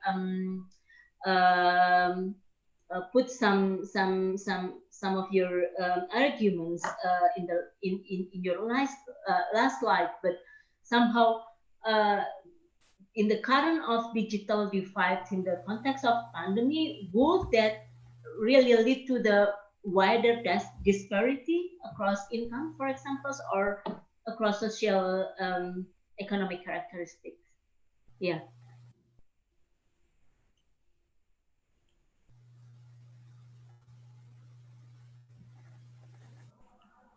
Yeah. Okay, I guess I will answer your question first, Evita. Yes, the research show that there is indeed intergeneral transmission, but I need to say that the research was done in 10 provinces with the highest prevalence of FGMC. So perhaps that's the explanation why the intergenerational transmission is very prevalent. So the provinces that we conducted our research in constitute of Gorontalo, Bangka Belitung, Banten, Riau, Kalimantan Selatan, Jawa Barat, Sulawesi Barat, Kalimantan Timur, Jambi, dan NTB, Nusa Tenggara Barat. So perhaps things will change. Things will not be like that if we conduct our research in other areas. But based on the result from Riskesdas, Riset Kesehatan Dasar, we decide these are the areas that were being sampled for our research. And part of the reason why there is an intergenerational transmission of human genital mutilation is that people who are not circumcised, women who are not circumcised, are stigmatized. Yeah, and men and women feel the same way. Fathers and mothers feel the same way about this, which brings to your question to Aji and Sekar, because in other parts of the world, when men disagree with the practice of female genital mutilation, then their sentiment will open the door for the abandonment of female genital mutilation. But this is not what's happening in our research area. So because the men feel that it's also important, so this is why the practice is still continuing. And then I'm going to add something else, about the attitude of the government. The attitude of the government somehow reminds me of the attitude of the university when we are talking about rape on campus or sexual violence on campus. There is the issue of nama baik kampus. So I saw this kind of attitude among some of the government's officers that we're not going to say that more than 90% of the people that we among the people who are part of the sample are circumcised, because this is menyangkut nama baik pemerintah. So rather than accepting our data, they question our method. They question our sampling method. They question a lot of things. They attack the foreign donor agency by saying that perhaps they have their own agenda. So I think from the research, the argument that I stated earlier about post-colonialism, about the relations between the North and South is still very, very valid. And just now I thought, wow, this is just like nama baik kampus, ya.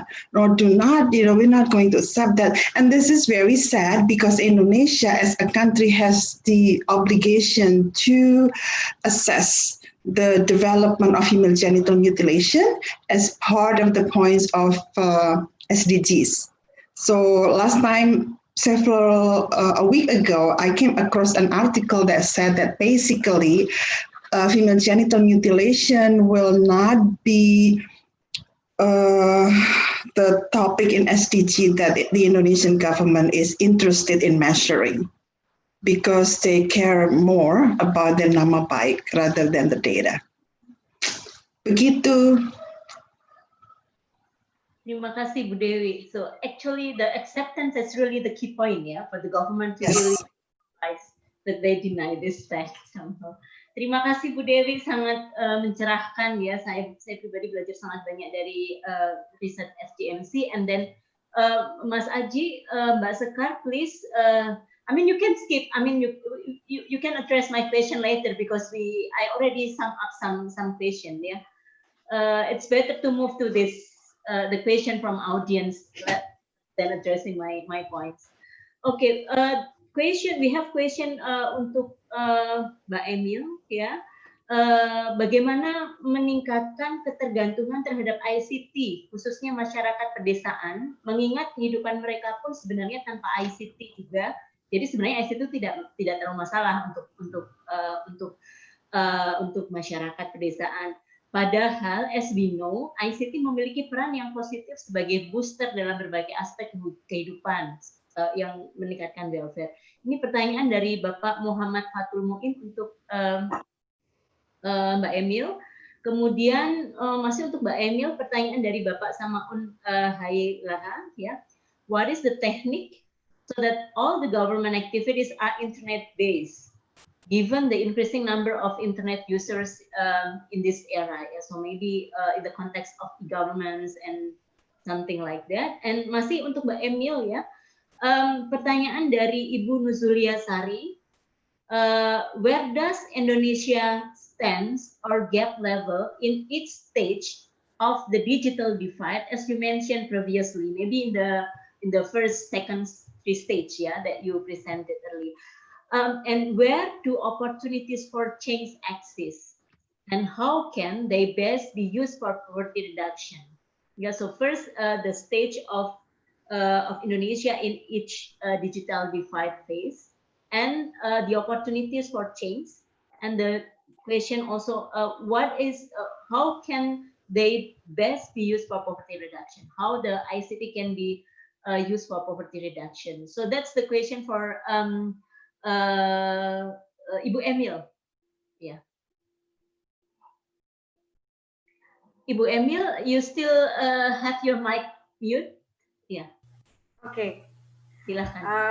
Yeah, I want to sorry first because internet connection is very poor here. So here we have also digital divide, but based on floor. So on the second floor we have a very poor internet connections. So I can catch up with some of the questions.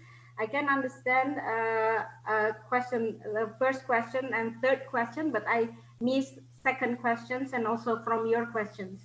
So about the first question is about how to prevent dependency of people in the rural areas to ICT, given that their life is already harsh or already deprived before the ICT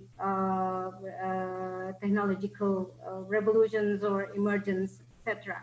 So that's, I think your question is the focus of the debate about whether in policy agenda, whether it is best to introduce or to deliver basic needs to people in needs rather than giving technological gadget, giving computer or giving smartphone or giving tablets, for instance. That's the debate in the policy agenda. And I think that's really the critique to ICT 4G developments, because much of the development initiatives is really technocratic, top-down, and really classical problems in rural development initiatives, and lack of local understanding of local context and demand. So I think I could not answer technically to your questions, but I think what and this is sort of answer also question from Mbak Nuruliza Sari, for example. So I think the opportunities is here that now that Indonesia is in the advantage actually in knowing about the failure of past programs, and because of the tendency in development arena that people emulate or replicate some of the initiatives from other contexts, other regions to Indonesia. For example, we know about the NES, nuclear estate scheme, for example, that we copying from Africa, for example, and implemented here. And we also have green revolution. So we are in a good position actually to know what are the pitfalls, what the challenges, the opportunities, and what should be done and what should be done, by learning from the past experiences, and also by acknowledging the opportunities given by the technological information. So technological information, I believe that is open and democratic system, but so it can be used, it enable people for vertical mobility. I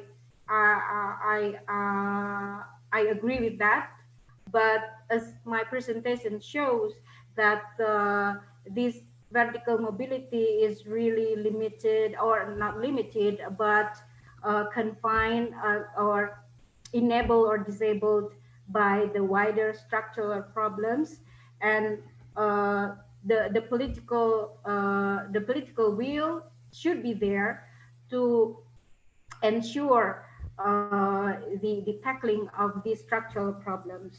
And where does Indonesia stands in the gap level in its stages of digital divide? Uh, in terms of internet penetration, Indonesia is very high, especially the use of social media, Facebook and Twitter.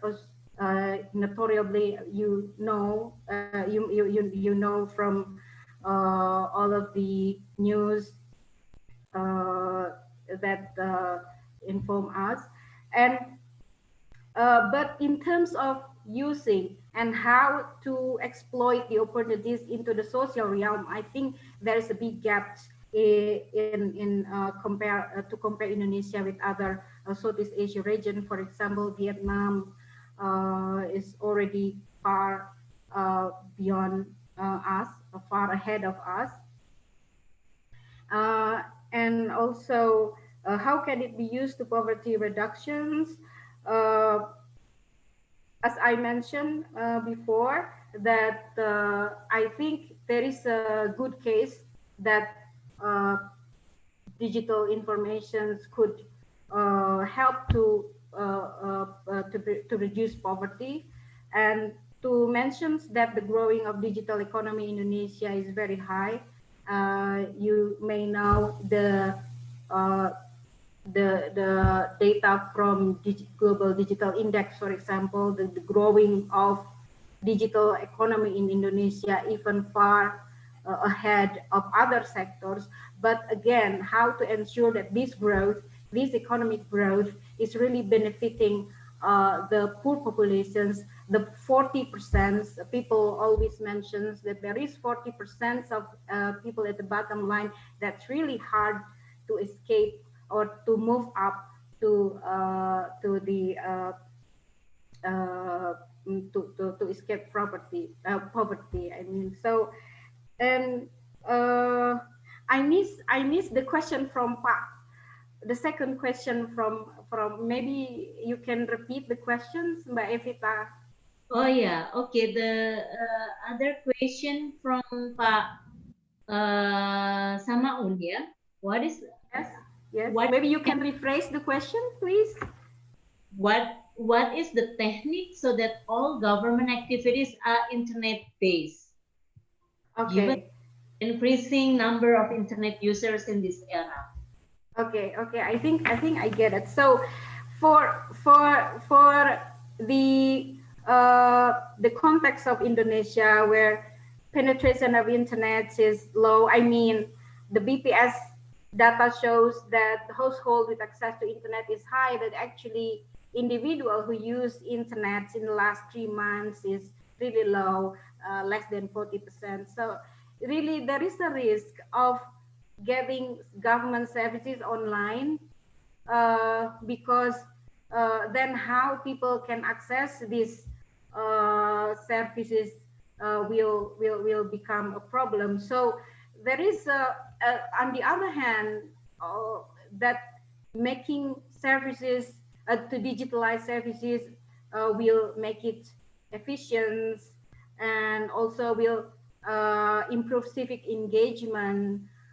We are now in social science, for example, that government services, especially social protection services in in the local areas often captured or often monopolized by political elite in that area. So I think by using or encouraging the digitalized services will make the patron-client relationship erode.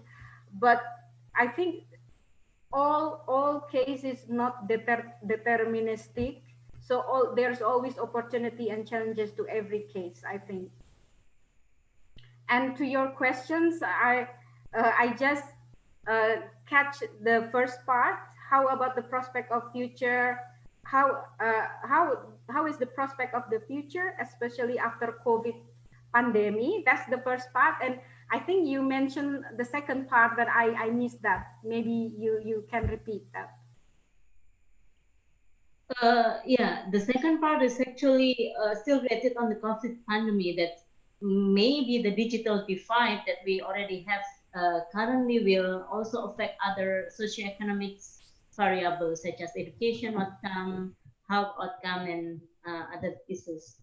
Yeah. Okay. Yeah. So this is the bleak picture of COVID pandemic. The people often ask, what life after COVID pandemic? What the picture of the social life after the COVID pandemic? And I think in one of representation Ibu Dewi gave, for example, that COVID pandemic exposed any kind of gap exists in a society, and this gap, digital divide, is really exposed during COVID pandemic, as services, educations, healthcare, education especially go online, and people in the eastern region, people with low income, people in excluded and isolated areas have clearly difficult access to these services. And we don't know how long this pandemic will go on.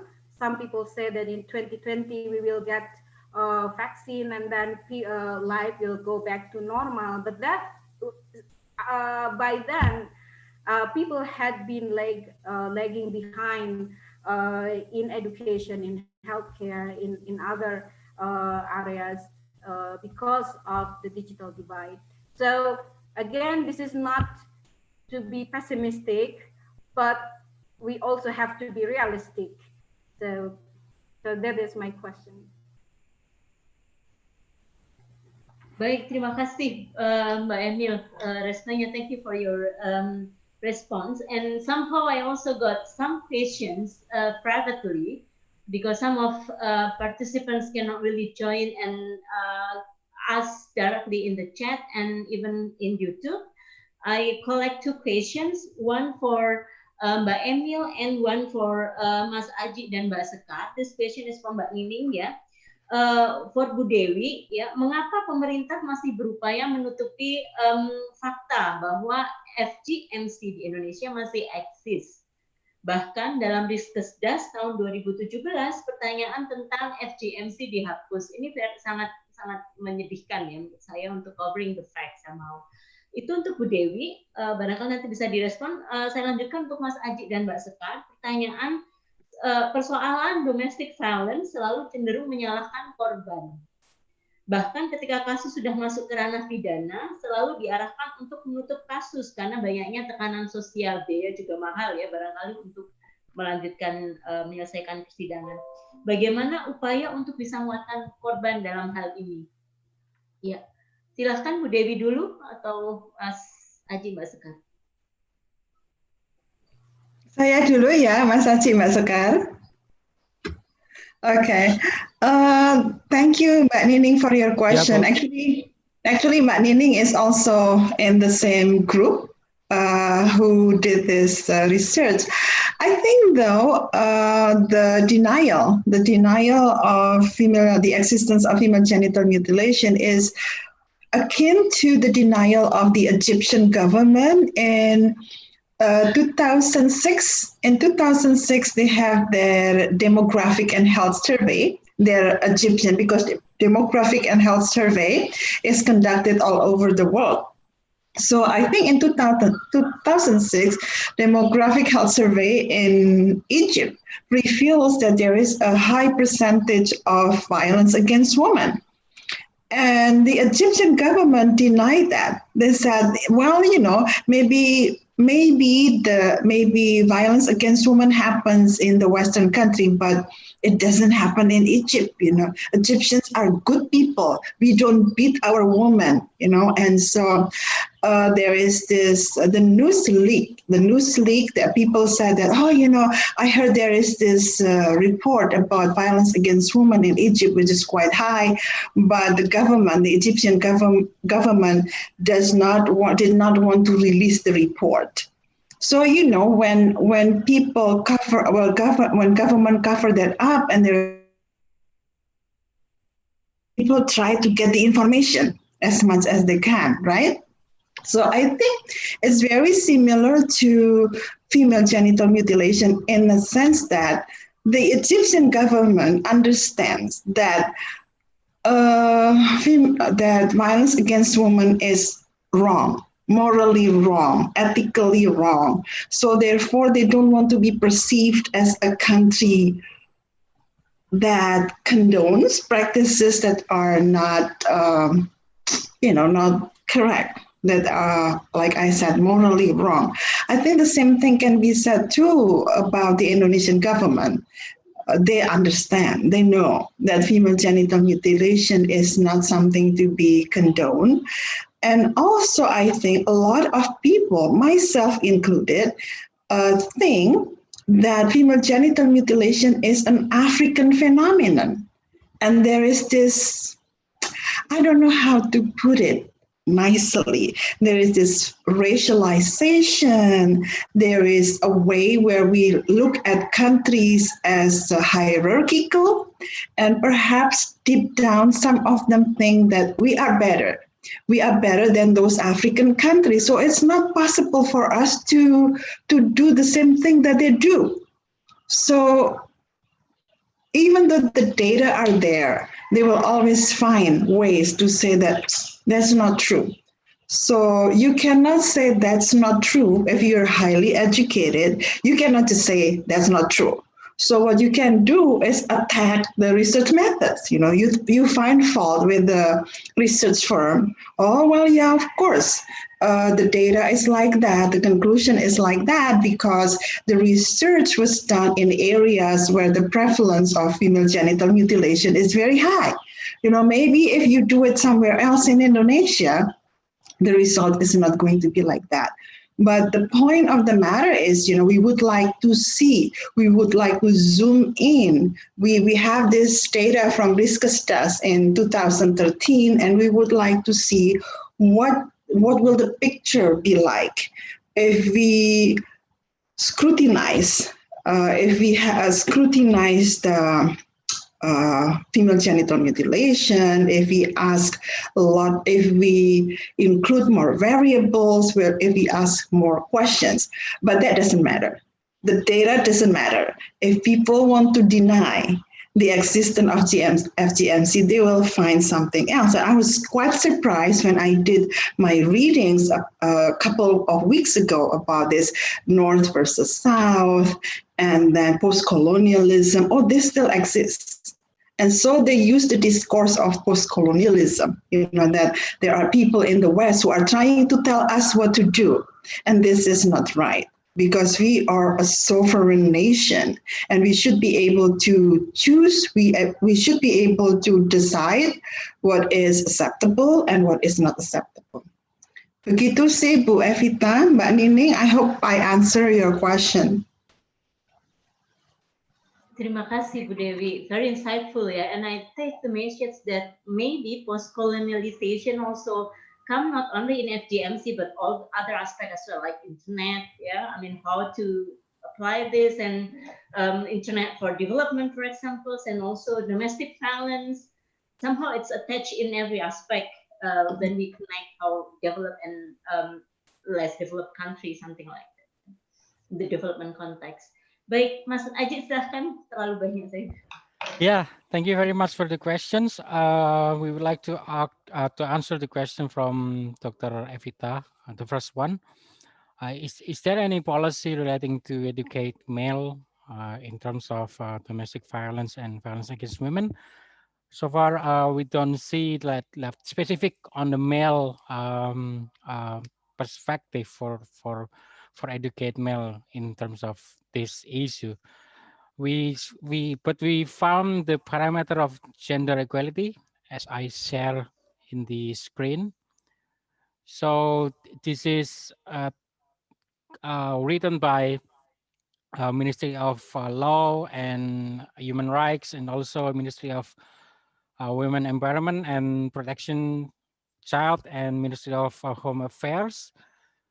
This is the draft of gender equality, but we don't find any regulation based on that. We only find this one KUHP pasal 285 about barang siapa violence and threat of violence is equal between male or female. So male can report the case on violence against him from opposite gender, so they can report. But I think it's not like specific on the male itself. Yeah, maybe in the future we have, but so far we don't have. And structural or functional, yes, but structural, no. Yeah, thank you. And the other question, I think Sekar will answer from, yeah. I think I will add like important things about what has been said by Mas Aji. Mbak Sekar, can you please a bit louder? Oh yeah. Maybe ya, agak keras. Yeah. I think I want to add something about Mbak Evita question. So actually, in some ministry, they have like capacity building for every public official staff, so that they have um have a mindset about gender equality. But sometimes the efforts like the program and activity fall short because in the training of or in the capacity building training, there is sometimes like always a mutation and rotation between staff. So even though they get like a capacity building to have like a, a gender equality mindset, but and then because of a rotation and mutation, so there is no continuity. So the staff still have a lack of like no no knowledge and have a don't have a mindset about gender equality. And then I want to also add answer to Mbak Nining question. So basically, the government also provides service about the social rehabilitation service, but still we found that the civil society organization is still play a significant role in provision of service to violence victims, especially in case of their psychological support. Like in Yogyakarta, maybe we have like Rifka Anissa who can give like counseling to the women victims in terms of their psychological, how to build their strength and give psychological support. I hope this answers your question, all the questions. Thank you, Bu Evita, Mbak Nining. Yeah, thank you Mbak Sekar and Mas Aji and Bu Dewi, Mbak Emil. Yeah, so we still have around 10 minutes before I wrap up this session. If there will be one more question for you, a short question for one of our panelists, I still give a chance. If it's not, then yeah, we shall close the session. Yeah, actually, I would like to greet and welcome Prof. Hermin, but she already left the station. She was sneaking up for some times in our stations, and in fact, actually, I want to I would like to welcome her, but she already not in our station. Okay, so I would to end this station and to close this session, I would like to thank to all participants from CPPS and from the outside.